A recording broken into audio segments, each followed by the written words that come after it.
We return now to diplomatic efforts underway to defuse the Russian-generated crisis over Ukraine. Nick Schifrin has the story. After French President Emmanuel Macron's meeting with Russian President Vladimir Putin today, what are the prospects for easing tensions? And how are these talks viewed by the rest of Europe? For that, we turn to Heather Conley, president of the German Marshall Fund of the United States, which focuses on improving transatlantic relations. She was a State Department official on European affairs during the George W. Bush administration. Heather Conley, welcome back to the NewsHour. So we heard from Vladimir Putin today during his press conference with Emmanuel Macron, and Putin said that some of Macron's ideas could represent future diplomatic steps. Is that the sign that the prospects of a Russian invasion of Ukraine have been lessened? Nick, it's really unclear. We're not entirely sure what proposals President Macron was bringing to Moscow.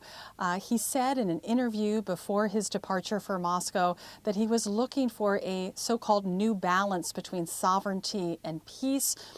President Macron has been really investing in his personal relationship with Vladimir Putin. Going back to 2019, he initiated a strategic dialogue.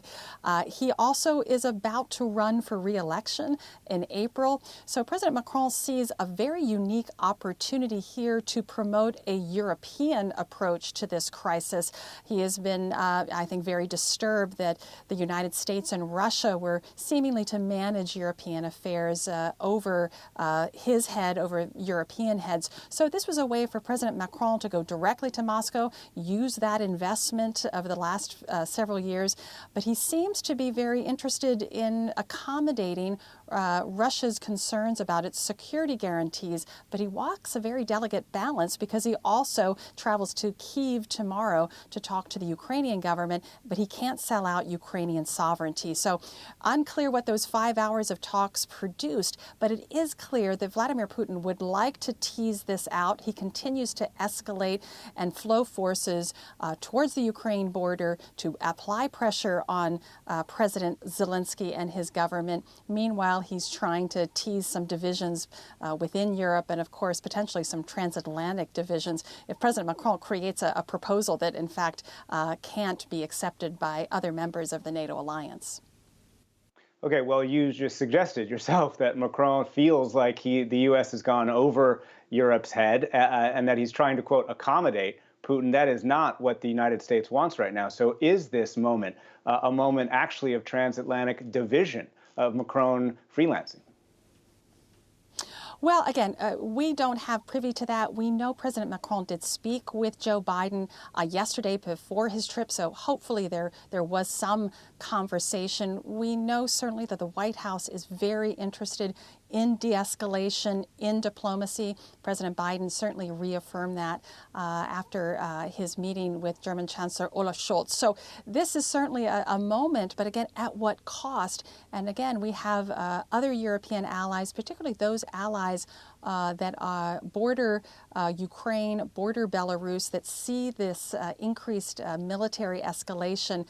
They are very wary of potentially what President Macron is proposing. So I think we have to be very clear-eyed about what he is able to achieve.